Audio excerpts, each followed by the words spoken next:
Spoiler alert, chapter 1124। तुम सभी wait कर रहे थे ना इसका? हाँ, मैं भी कर रहा था। एक ही तो चीज है जिसका इंतजार अब तक रहता है। इतने लॉयल लोग कहाँ मिलेंगे? टाइम पर स्पॉयलर्स, टाइम पर चैप्टर। यही तो चाहिए लाइफ में, बिना किसी इंतजार के प्रेम और वन पीस स्टोरी मिलती रहे। बट नेक्स्ट वीक ब्रेक है, यानी एक और कोल्ड वीक।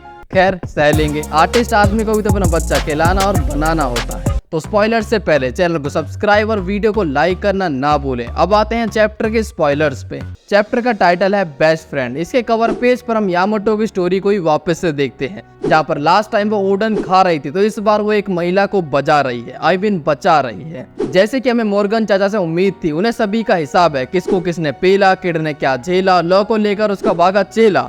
इतना एगेड पर हुई सारी रासलीला को भी मॉर्गन अच्छे से जानता है। वो पूरी दुनिया को इसके बारे में बताना चाहता है कि जिन दोनों ने मिलकर एक योंग को यानी बिग मॉम का नॉन वर्जिन पीपा कोलाड़ा बना दिया था, उन्हें सैंक्स और ब्लैक बियर्ड ने मिलकर पेल दिया है। एक एल्बाफ में गया और दूसरा विनर आइलैंड पर, और वहीं पे एगेड आइलैंड पर लूफी भी काफी दिग्गजों के अगेंस्ट में फाइट करता है। पर इन सभी कारनामों को पब्लिक में ना आने के लिए भी मॉर्गन से फाइट कर रही है, ताकि वो लूफी के न्यूज को पब्लिक में शेयर ना करे और लूफी के लिए खतरा थोड़ा कम बढ़े। पर इन्हें कौन समझाए कि लूफी ने सांप की पूंछ पर पैर नहीं रखा, जबकि उसने सांप को ही कुचल दिया है। और दुनिया को भी पता चलना चाहिए कि पायरेट्स के बीच में चल क्या रहा है, कौन किसकी गुद्दी नापने में लगा हुआ है। अब पायरेट वर्ल्ड में हो रही है वर्चस्व की लड़ाई। कोई अपनी पहचान को बनाने के लिए लड़ रहा है, तो कोई अपनी पहचान को बचाने के लिए। और जैसा भी है, सब कुछ काफी ज्यादा इंटरेस्टिंग होना शुरू हो गया है। आगे हम काफी लंबे समय के बाद फ्रेश फ्लीट एडमिरल अकाइनो को देखते हैं, जो एगेड पर कांटेक्ट करने की कोशिश कर रहा है, और उसका जवाब देता है किज़ारू,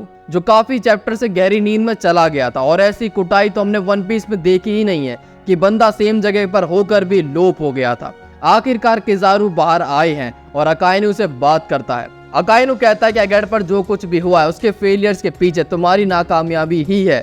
किज़ारू की आंखों में आंसू, और वो गुस्से में जवाब देता है कि सुन बे भूतनी के, कभी तूने अपने बेस्ट फ्रेंड को मारा है? तू क्या मारेगा? तेरा तो कोई दोस्त ही नहीं है। अगर तुम्हें मुझ पे विश्वास नहीं हो रहा तो यहाँ पर आओ और खुद ही देख लो। तुम्हें क्या पता कि कैसा फील होता है अपने बेस्ट फ्रेंड को ही मार देना। इन सभी बातों को सुनकर हमें किज़ारू की रियल कंडीशन अब समझ आती है कि क्यों किज़ारू पूरे एगेड इंसिडेंट में अजीब बिहेव कर रहा था। वो हमेशा की तरह काम नहीं था, उसका ध्यान कहीं बटा हुआ था। वो जो चाहता था और वो जो कर रहा था, दोनों ही डिफरेंट चीजें थी। किज़ारू का ना चाहते हुए भी उसके अगेंस्ट जाना पड़ा, जो उसके इकलौते दोस्त थे। उसने काफी लंबा टाइम उनके साथ बिताया था, और अब उसकी ड्यूटी के चलते उन्हें मारना पड़ा। ये सुनने में कितना ज्यादा पेनफुल लगता है। कोई इकलौता था तुम्हारा, और उसके भी तुम्हें छोड़ना या फिर मारना पड़ा, बस कुछ लोगों को सेटिस्फाई करने के लिए। अब आगे किज़ारू क्या करेगा? वो मरीन्स का ही पार्ट रहेगा, या फिर वो कुजान की तरह ही मरीन्स को छोड़ देगा? उसके दिमाग में क्या है? क्या कुछ और भावनाएं आ चुकी हैं? आखिरकार बिना बात के ये सब कुछ हुआ, इसकी जरूरत थी कि नहीं? इसका जवाब तो किसी के पास नहीं है।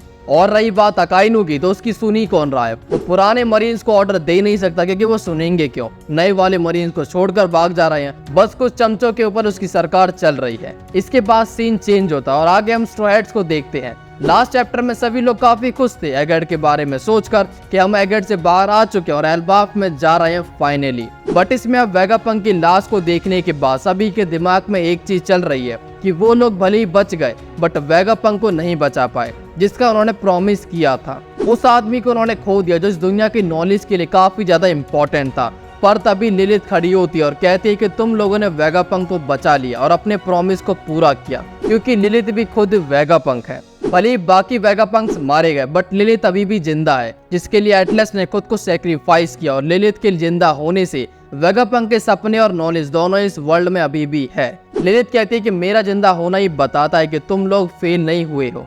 इसे सुनकर सभी स्ट्रॉ हैट का मूड थोड़ा लाइट होता है, और वो लिलिथ के साथ सेलिब्रेट करते हैं कि वो लोग अब जा रहे हैं एल्बाफ। एल्बाफ भले ही उसाप और लूफी के लिए इम्पोर्टेंट होने वाला हो, और दोनों ही काफी ज्यादा एक्साइटेड है, बट सारी चीजें इतनी सिंपल नहीं होने वाली है वन पीस में। हम चैप्टर के एंड में एक ऐसी चीज को देखने वाले हैं जो सभी की धड़कनों को बढ़ा देगा। ओडा का मास्टर कार्ड सिलोहेट में एक आदमी एल्बाफ के कोच पर बैठ के ड्रिंक कर रहा है और कह रहा है, कम आओ बेटा, मैं तुम्हारा इंतजार कर रहा हूँ। एक और सिलोहेट। भाइयों, बस हम सिलोहेट पे सिलोहेट मिला है, बट वो नहीं मिला जो हमें मिलना चाहिए था। उसका रिवील कि कौन बैठा इन काले चादरों के पीछे, किसने ऐसे काले कारनामे किए कि उन्हें मुंह छुपाना पड़ रहा है। अब ये बात तो हमें चैप्टर के साथ भी रिवील नहीं की जाएगी, बस हम तो इंतजार कर सकते हैं कि कब ये काले लोग रोशनी में अपना बदन दिखाएंगे और हमारी आंखों को तृप्त करेंगे। सभी लोग ओडा सर को थैंक यू बोलो एक और अंधेरे के राजा के लिए। तो स्पॉयलर्स के अकॉर्डिंग चैप्टर में हमें किसी तरह का एक्शन देखने को नहीं मिलने वाला है, बस हमें किज़ारू अब अपनी ट्रू सेल्फ में दिखेगा, जहां पर वो अपनी फीलिंग्स को एक्सप्रेस कर पाएगा। इसी के साथ अगर वीवी मॉर्गन की गर्दन छोड़ दे या फिर मॉर्गन वीवी को एक गोली मार दे तो शायद हमें ब्रेकिंग न्यूज देखने को मिले और कुछ बाउंटी पोस्टर भी शायद, क्योंकि उसका मैं काफी टाइम से वेट कर रहा हूँ कि अब ये आएगा या फिर अब आएगा। और अगर तुमने हमारी बाउंटी प्रोडक्शन वाली वीडियो अभी तक नहीं देखी तो जाकर देखो भाई, ऐसी रोज रोज थोड़ी आर्क खत्म होते हैं। अब बस फुल चैप्टर का वेट है कि वो रिलीज हो और मैं आता हूँ उसके एक्सप्लेनेशन के साथ। तब तक के लिए लाइफ में खुश रहो, चीजों को एंजॉय करो और स्टे स्ट्रॉन्ग, क्योंकि नेक्स्ट वीक ब्रेक है, पर हमारी वीडियो ऐसे ही आती रहेंगी तो देखना ना भूलें। मिलते हैं नेक्स्ट वीडियो में।